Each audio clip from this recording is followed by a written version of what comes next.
नमस्कार दोस्तों, कैसे आप लोग। उम्मीद करते हैं आप जहाँ भी होंगे स्वस्थ होंगे।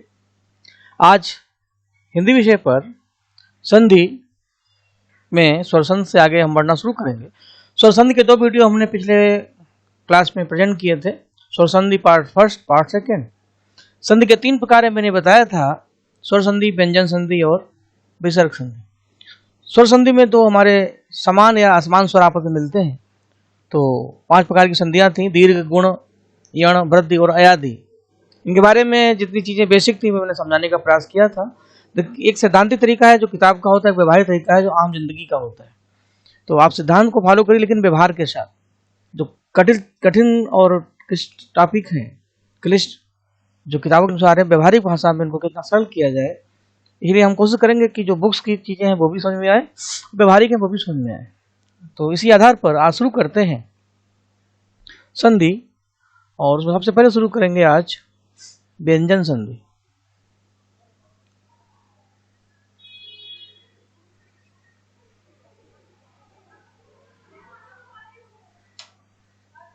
व्यंजन संधि, व्यंजन संधि का अपने में कोई प्रकार नहीं होता। इनके कुछ रूल्स या नियम होते हैं और इसी के आधार पर हम व्यंजन संधि को समझने की कोशिश करते हैं। नियम कई होते हैं और इस आधार पर आपको यह ध्यान रखना है, जैसे दो स्वर मिलकर एक नया स्वर बनता है, वैसे ही दो व्यंजन जब मिलते हैं तो उनसे एक नया व्यंजन निर्मित होता है, या दो प्रोडक्ट मिलते हैं तो कोई नया प्रोडक्ट बनता है। तो कुछ ऐसे व्यंजन आपको ध्यान रखने हैं जिसको देखते ही हमें व्यंजन संधि समझ में आ जाए। और हालांकि जब दो को बनाएंगे तो कोई ना कोई नियम लगेगा, लेकिन कुछ व्यंजन ऐसे हैं जैसे चा और छा। जैसे सिंपल आपको मैं देता हूं, चा और छा अगर शब्द के बीच में दिख जाता है तो व्यंजन संधि की संभावना 101% तक बढ़ जाती है। जैसे अनुच्छेद, जैसे परिच्छेद, जैसे तरुज छाया, जैसे आच्छादन, जैसे विच्छेद। अब ये कैसे आया महत्वपूर्ण नहीं है, महत्वपूर्ण ये कि चा और छा है। इसी तरीके से द्वित्व व्यंजन अगर आ जाता है, द्वित्व व्यंजन में जैसे एक आधा एक पूरा, जैसे माँ माँ,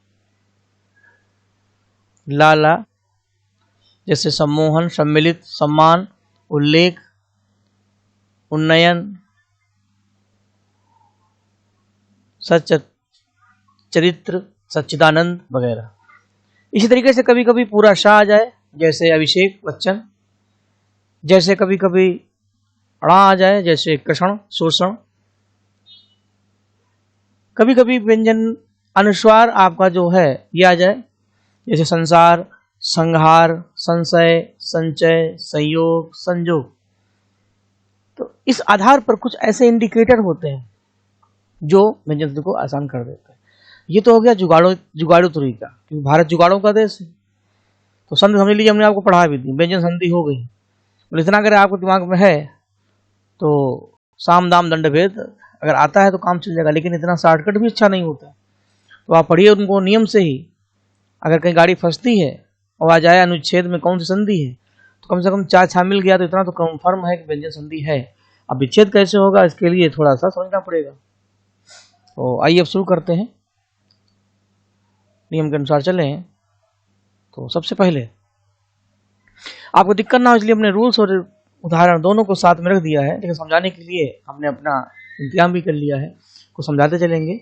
ये व्यंजन संधि का पहला और सबसे महत्वपूर्ण नियम है। इसमें कहा गया है कि यदि स्पर्श व्यंजन, इतना लंबा नोच तो थोड़ा नहीं पढ़ेंगे, इसमें कहा गया कि जो हमारा स्पर्श व्यंजन है जो पहला होता है, संधि करने के बाद वो अपने से तीसरे वर्ण में आ जाता है। जैसे जो स्पर्श व्यंजन है जिसमें का, चा, टा, ता और पा, चूंकि ये पहला वर्ण होता है और ये अपने से तीसरे में जाएगा, तो मैंने आपको बताया था आगे कि पहला और दूसरा अघोष होता है, अघोष। तीसरा चौथा पांचवा सघोष होता है। यानी जहां अघोष को हम सघोष में बदल देते हैं, जहां हम 1 का 3 कर देते हैं, वहां पर व्यंजन संधि होती है। और जैसे का है तो का खा गा होगा, चा छा जा होगा, टा ठा डा होगा, ता था दा होगा, और पा फा बा से बकरी होगा। बा आपका ओष्ठ व्यंजन है और ये आपकी संधि है और ये आपका विच्छेद है। जैसे बनाएंगे वैसे ही मिटाएंगे। और अब समझ ये है कि जिस शब्द के मध्य में आपको गा, जा, डा, दा, बा आधा या पूरा मिले, समझ लीजिए वहां व्यंजन संधि है। यदि का है तो विच्छेद करने के बाद जब उसको संधि करेंगे तो का कर देंगे और फिर का को गा में बदल देंगे। ऐसे कई उदाहरण, आइए उदाहरण आपके सामने हैं, देखिए। दिक में का है और इधर कोई भी विजातीय स्वर हो उससे कोई फर्क नहीं पड़ेगा, लेकिन का है तो दिगंबर, का है तो बागीस। इस तरीके से चा है अचदन अंत तो बन गया अजंता, अजंत। इसी तरीके से टा है तो डा है सडानंद। इसी तरीके से सतधन आचार सदाचार। और ऐसे ही साप ता का उदाहरण देखेंगे तो जगदीश है, जगदीश जगत के ईश, ओम जय जगदीश हरे। जगदम्बा, जगत की अंबा। एक शब्द है भगवद, ताकादा बनेगा गीता, भगवत गीता। ये सब उदाहरण आपके हैं काफी फेमस। इसमें सबसे ज्यादा क्वेश्चन जो आते हैं वो का से आते हैं और दा से आते हैं, क्योंकि इनके उदाहरण सबसे ज्यादा मिलते हैं। जैसे सदानंद है, सत और आनंद बनेगा सदानंद। तो सदानंद में भी दा है तो समझ लीजिए यहां पर दा दिया हुआ है तो व्यंजन संधि। नहीं, समरी यही है कि तीसरा वर्ण अगर आपको दिखता है, कोई शब्द आ जाए तो वो संधि बनने के बाद आया है, यानी रेडीमेड प्रोडक्ट जो बन के आया है सामने, तो आपको गा, जा, डा, दा, वा अगर दिखता है किसी भी फॉर्म में, आधे में चाहे पूरे में, आधा पूरा डिपेंड करता है वो शब्द का विन्यास कैसा है। अगर इधर कोई स्वर है तो वो पूरा हो जाएगा, अगर व्यंजन है तो आधा हो जाएगा। जैसे गीता में गा है तो ये आधा ही रहेगा, लेकिन यहाँ पर ई की मात्रा है तो ये जगदीश हो जाएगा। इस तरीके से इसको करना है। तो बहुत महत्वपूर्ण नियम है। आगे बढ़ते हैं। यदि स्पर्श व्यंजन के प्रथम अक्षर अर्थात का, चा, टा, ता, पा के आगे कोई अनुनासिक व्यंजन आए तो उसके स्थान पर उसी वर्ग का 5वां अक्षर हो जाता है। अनुनासिक व्यंजन जैसे माँ है अनुनासिक व्यंजन, इसमें कहा गया है कि 5वां अक्षर मतलब है, यदि का है ये पहला है तो इसका 5वां होगा का, खा, गा, गाड़ा। इस तरीके से चा है ये 5वां होगा, चा पहला है, चा छा जा जाइया, का चाटा, टाटा डाड़ा, का चाटा ता पहला है तो ता था दादा ना 5वां है, और पा पहला है तो माँ 5वां है। इसमें कहा गया है कि यदि पहला वर्ण का आ जाए, चा आ जाए, टा आ जाए, ता आ जाए और पा आ जाए तो हम इसको 5वें में रिप्लेस कर देते हैं ऐसे, यूं।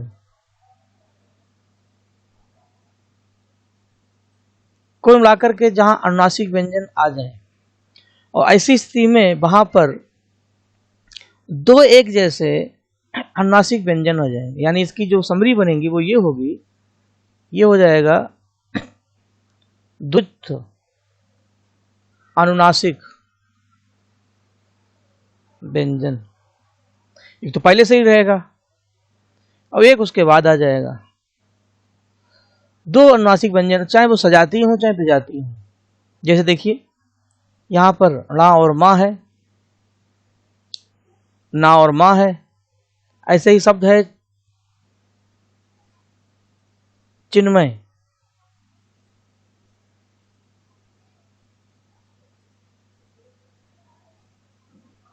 चित्तमय बन जाएगा चिन्मय। यहां पर देखिए ना और मां आधा है। ऐसे एक शब्द है तन्मय, तो इसमें है तत् धनमय। तो तन्मय, तो जहां पर दो एक जैसे या विपरीत अनुनासिक व्यंजन आ जाते हैं वहां पर व्यंजन संधि की संभावना बढ़ जाती है। तो द्वित व्यंजन कोई भी हो, लेकिन अनुनासिक में सजाती और विजाती दोनों हो जाते हैं। तो इस आधार पर इसको ध्यान रख सकते हैं। दो अनुनासिक व्यंजन, अब जो हमारे अनुनासिक व्यंजन है वो ड़ा है, या है, ड़ा है, ना है और माँ है। या तो ये एक जैसे हो सकते हैं, या सजाती हो सकते हैं, या विजाती हो सकते हैं। ये अगर दिखते हैं, ये ऐसे भी हो सकता है, ये ऐसे भी हो सकता है। इसी तरह 5 जो हैं ये किसी भी रूप में आ सकते हैं। अगला,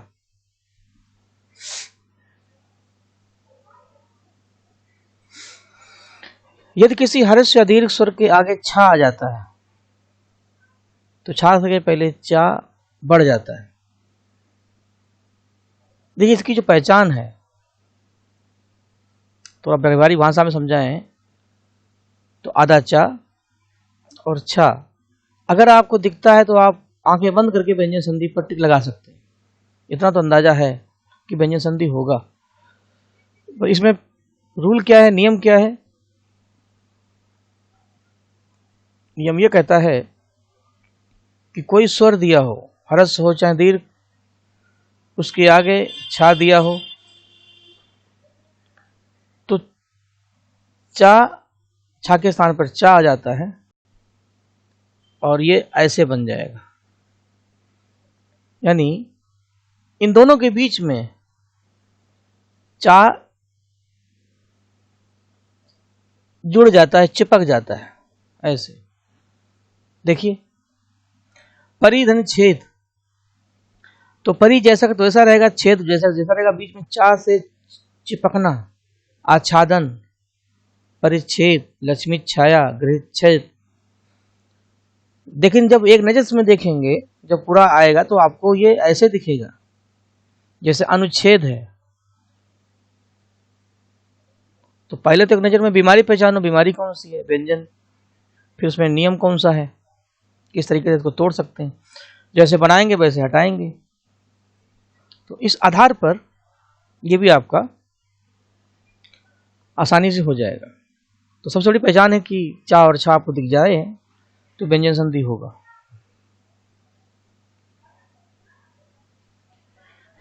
अगला है, यदि मां के आगे कोई स्पर्श व्यंजन आता है मां, तो मां के स्थान पर उसी वर्ग का 5वां वर्ण हो जाता है। ये थोड़ा सा कॉन्सेप्टिव है। मां अगर है और उसके आगे कोई स्पर्श व्यंजन हो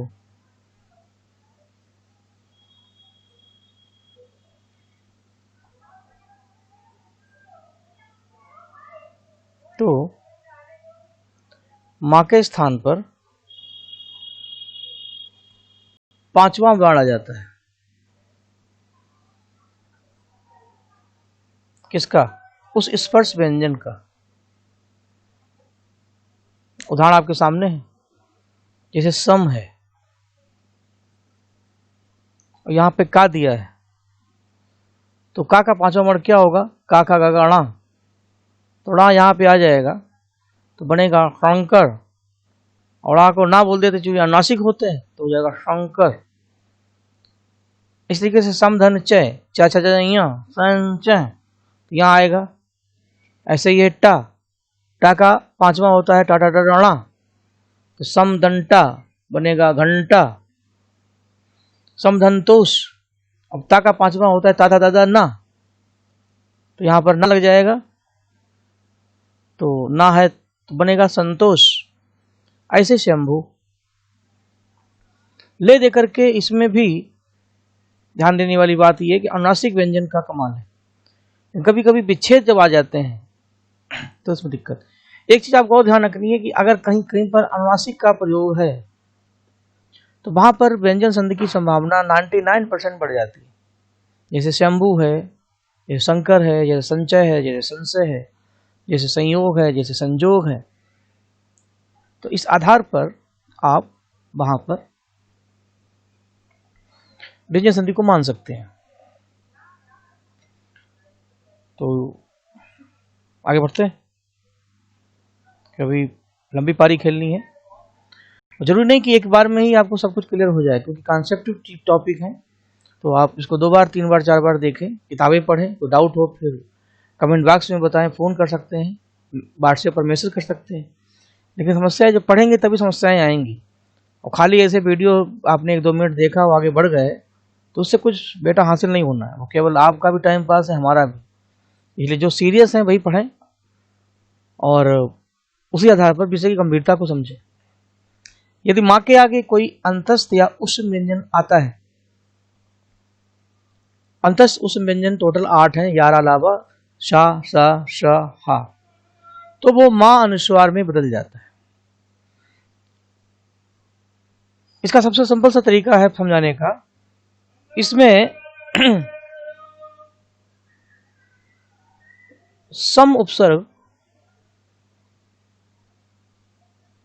अनुस्वार में परिवर्तित हो जाता है।